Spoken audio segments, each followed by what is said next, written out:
नमस्कार दोस्तों, स्वागत है आप सबका हमारे एईएस के डेली करंट अफेयर के सेशन में। तो दोस्तों, सबसे पहले आप सबको लोहड़ी की बहुत शुभकामनाएं। भगवान आपको हमेशा खुश रखे, जल्दी जल्दी आपका एग्ज़ाम क्रैक करवाए, आप सफलता की उपलब्धियां जल्दी हासिल करो। ये हमारे इंस्टीट्यूट की तरफ से आपके लिए एक विश है। तो बच्चों, इसी के साथ हम आज का जो डेली करंट अफेयर का सेशन है वो स्टार्ट करते हैं।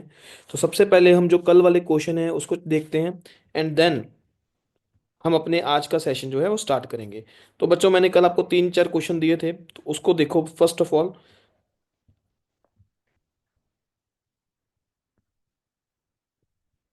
तो काफी बच्चों ने उसके आंसर दिए हैं। तो पहला क्वेश्चन था बच्चों हमारा कल का। तो which is India's first credit rating agency? तो बच्चों, इसका आंसर बच्चों सही दिया आपने, बिल्कुल क्राइसिल। तो क्राइसिल जो है भारत की सबसे पहली जो है क्रेडिट रेटिंग एजेंसी है बच्चों। तो ये बिल्कुल सही आंसर है। 1988 में बनाई गई थी ये, तो यूटीआई और आईसीआईसीआई के द्वारा। नेक्स्ट है बच्चों, यादगीर फोर्ट अभी हाल ही में खबरों में देखा गया है। तो ये कौन सी स्टेट में लोकेटेड है? इसका भी आंसर बच्चों ने ठीक दिया है। तो बच्चों, ये कर्नाटका में लोकेटेड है ये फोर्ट। अभी इसको डेवलप करवाने की बात की गई है, और सरकार ने, कर्नाटका की जो सरकार है, उसने 100 करोड़ रुपए इस पे इन्वेस्ट करने की बात की है। नेक्स्ट है बच्चों, सिंदूर ने वाइल्ड लाइफ सेंचुरी कहाँ पे लोकेटेड है? तो बच्चों, ये भी आपका सही है, कोलम डिस्ट्रिक्ट केरला की जो है, तो वहाँ पे आपको ये वाइल्ड लाइफ सेंचुरी देखने को मिलेगी। देन बच्चों, फोर्थ क्वेश्चन है, ऋतु भरोसा जो स्कीम है, ये कौन सी गवर्नमेंट के साथ एसोसिएटेड है? तो ऋतु भरोसा स्कीम बच्चों, जिसमें 10,000 रुपया हर साल जो दिया जाएगा। तो एक क्रॉप वे भी है बच्चों, एक सेकंड होल्ड रखो, सॉरी। तो ऋतु भरोसा स्कीम कौन सी स्टेट के साथ एसोसिएटेड है बच्चों? तो इसमें बच्चों क्या है, ये स्कीम में 10,000 क्रॉप्स और 10,000 जो है एनुअली एक बच्चों राशि दी जा रही है फार्मर्स को, टू क्रॉप्स के लिए, जो दो क्रॉप्स उगाते हैं साल में उनके लिए। तो ये कौन सी स्टेट की स्कीम है बच्चों? तो ये तेलंगाना की स्कीम है, आपको ये पता होना चाहिए। एंड नेक्स्ट है बच्चों, रिजर्व बैंक ऑफ इंडिया के जो कोर बैंकिंग सोल्यूशन है उसका नाम क्या है?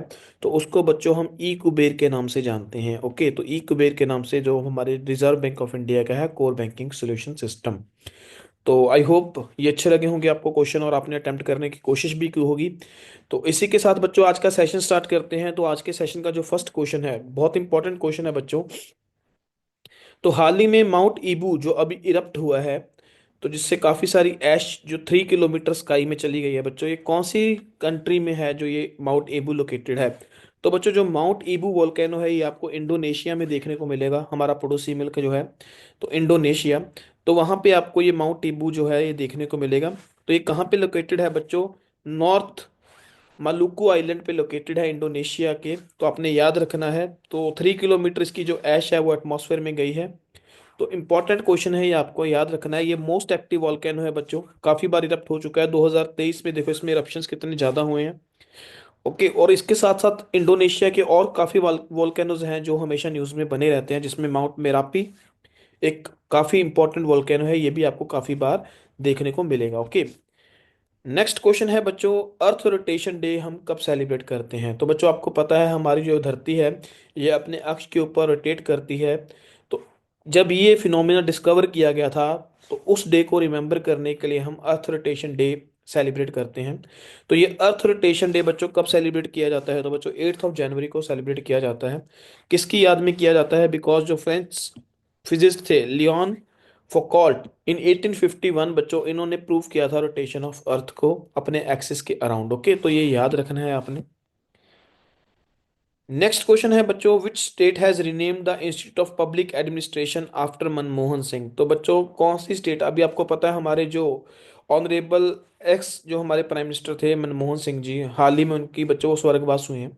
तो उनकी याद में एक इंस्टीट्यूट ऑफ पब्लिक एडमिनिस्ट्रेशन है, उसका नाम बदला गया है। तो कौन सी सरकार द्वारा ये कदम उठाया गया है?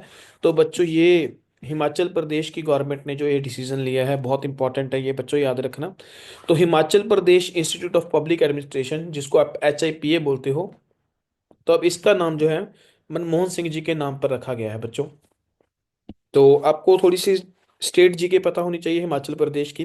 तो गवर्नर जो है हिमाचल प्रदेश के बच्चों शिव प्रताप शुक्ला हैं। और चीफ मिनिस्टर कौन है बच्चों? सुखविंदर सिंह सुक्खू हैं। तो आपने याद रखना है ये दोनों नाम। ओके, कैपिटल आपको पता है बच्चों, शिमला है। बच्चों एक क्वेश्चन आपके लिए, चलो इसी से रिलेटेड। आप मेरे को ये बताइए कि जो हमारे डॉक्टर मनमोहन सिंह थे, वो कौन सी कॉन्स्टिट्यूएंसी से राज्यसभा के मेंबर हैं? कोई दो कॉन्स्टिट्यूएंसी बताइए जहां से वो राज्यसभा के मेंबर रहे हैं। ओके, तो ये आपका क्वेश्चन है, आपने मेरे को जो बताना है। चलो नेक्स्ट क्वेश्चन पे चलते हैं बच्चों। ये भी हमारे प्राइम मिनिस्टर के, साहब का जो प्राइम मिनिस्टर है उनके ऊपर है। तो when the death anniversary of former prime minister of India Lal Bahadur Shastri is celebrated. तो जो हमारे लाल बहादुर शास्त्री जी भारत के अभूतपूर्व प्राइम मिनिस्टर थे, तो उनकी जो डेथ एनिवर्सरी है, तो उसको कब सेलिब्रेट किया जाता है बच्चों? तो याद रखना है 11 जैन को हम उनकी डेथ एनिवर्सरी को सेलिब्रेट करते हैं बच्चों, याद रखना है, बहुत इंपॉर्टेंट है। तो लाल बहादुर शास्त्री जी अपने स्लोगन के लिए काफ़ी पॉपुलर थे बच्चों, जय जवान जय किसान, इन्होंने नारा दिया था। और इनकी जो मृत्यु 11 जनवरी 1966 में हुई थी बच्चों। ये ताशकंद गए थे, वहां पे इनकी एक मतलब मिस्टीरियस सरकमस्टांसेस के अंदर इनकी एक डेथ हो गई थी बच्चों। इनको मैन ऑफ पीस बोला जाता है, आपने ये भी याद रखना है। नेक्स्ट क्वेश्चन है बच्चों, जोसेफ ऑन हाल ही में एक देश के राष्ट्रपति नियुक्त हुए हैं।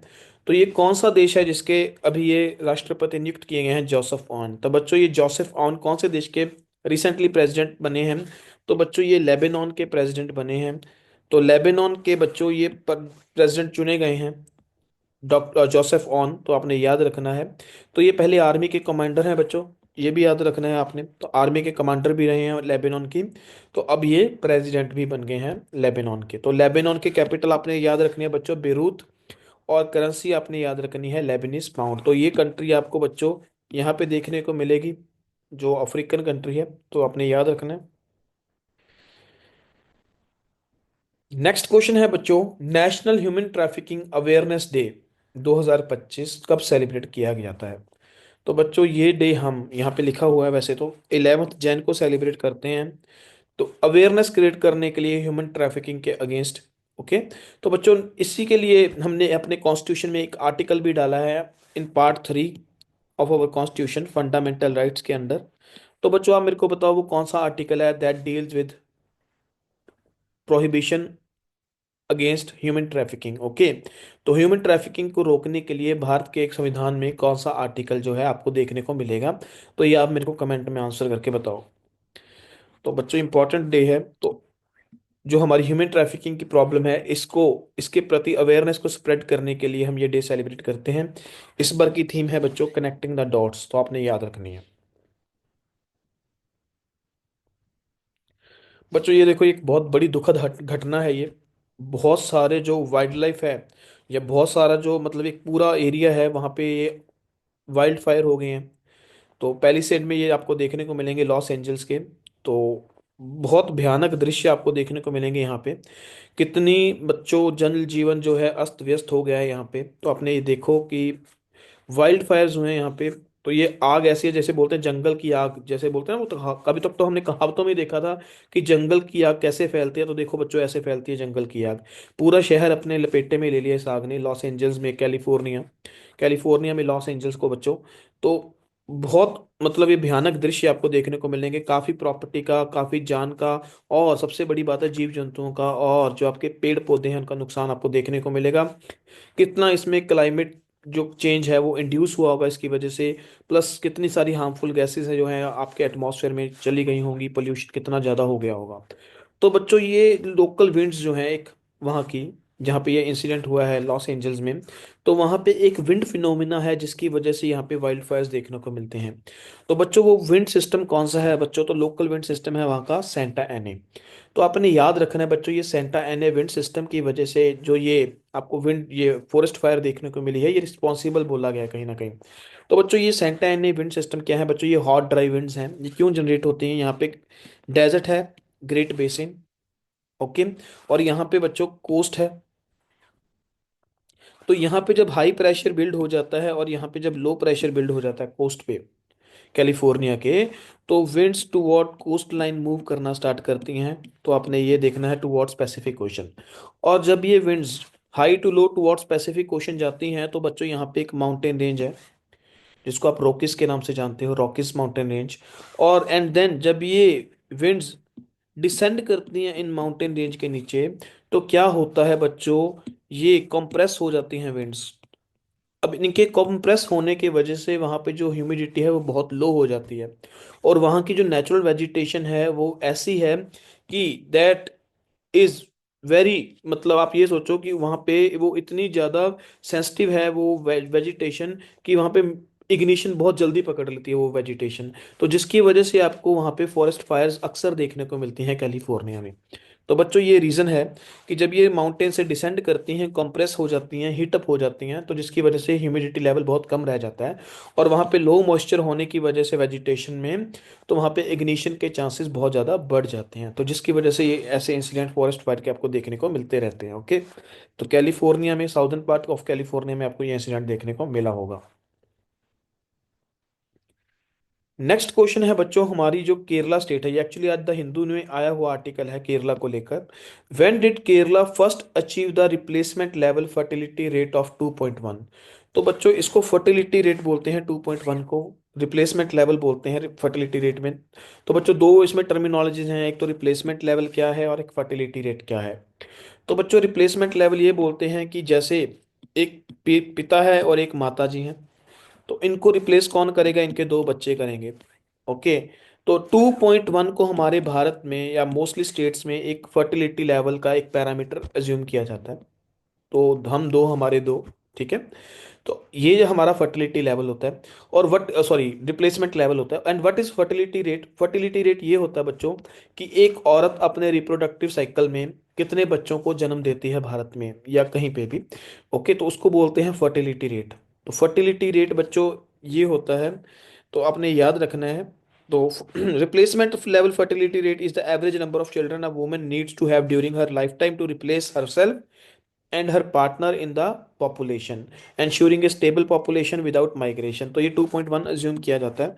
फर्टिलिटी रेट मैंने आपको ऑलरेडी बता दिया क्या क्या होता है बच्चों। फर्टिलिटी रेट मतलब अपनी लाइफ में रिप्रोडक्टिव स्टेज में एक वुमेन कितने बच्चों को जन्म देती है, तो उसको क्या बोलते हैं, फर्टिलिटी रेट। तो हमारे भारत में बच्चों ये स्टेट्स हैं जिनका फर्टिलिटी रेट रिप्लेसमेंट लेवल से ऊपर है। मतलब बिहार में आपको ऑन एन एवरेज एक वुमेन के तीन आपको बच्चे देखने को मिलेंगे, ऐसे ही मेघालय में, ऐसे ही उत्तर प्रदेश में, झारखंड में और मणिपुर में।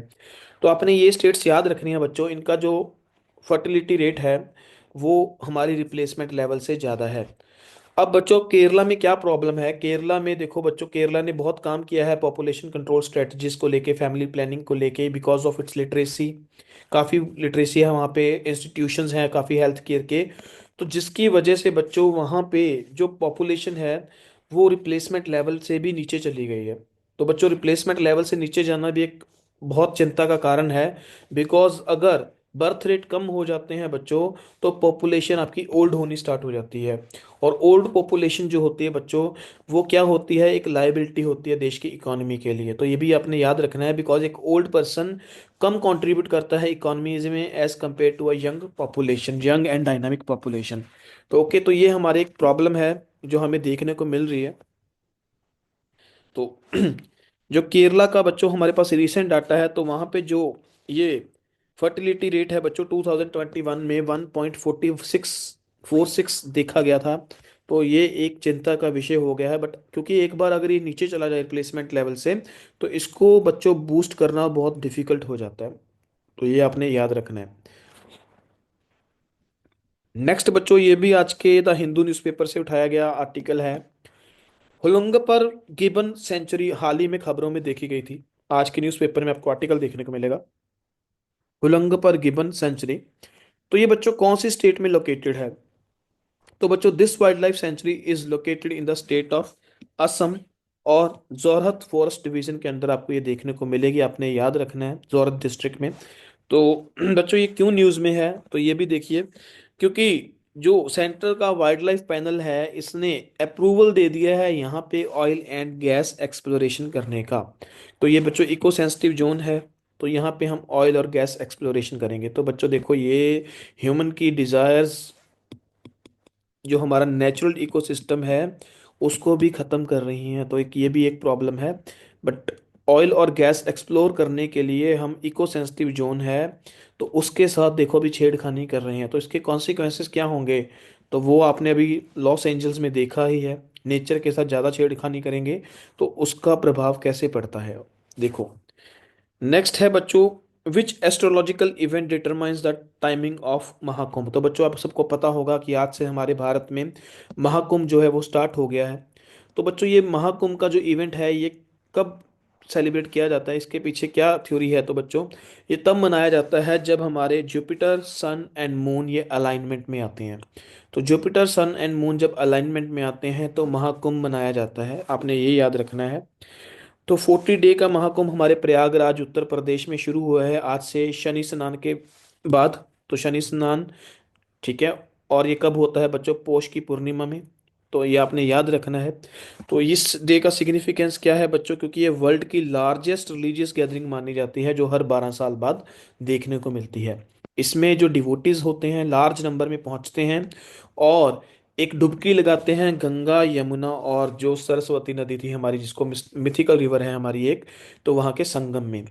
तो बच्चों इस बार 40 करोड़ से ज़्यादा लोग एक्सपेक्टेड है विजिट करेंगे इस कुंभ के मेले में। तो ये आपने याद रखना है। तो कुंभ का मेला हर 12 साल बाद बच्चों लगाया जाता है और ये भारत में 4 प्लेसेस पे होता है। तो 4 प्लेसेस ही क्यों? बिकॉज जब समुद्र मंथन किया था देवताओं ने तो और दानवों ने, तो जो वहां से अमृत निकला था तो उसकी बूंदें जो है वो 4 जगह पे गिरी थी, ये माना जाता है पुराणिक जो हमारी स्टोरीज हैं उसके अकॉर्डिंग।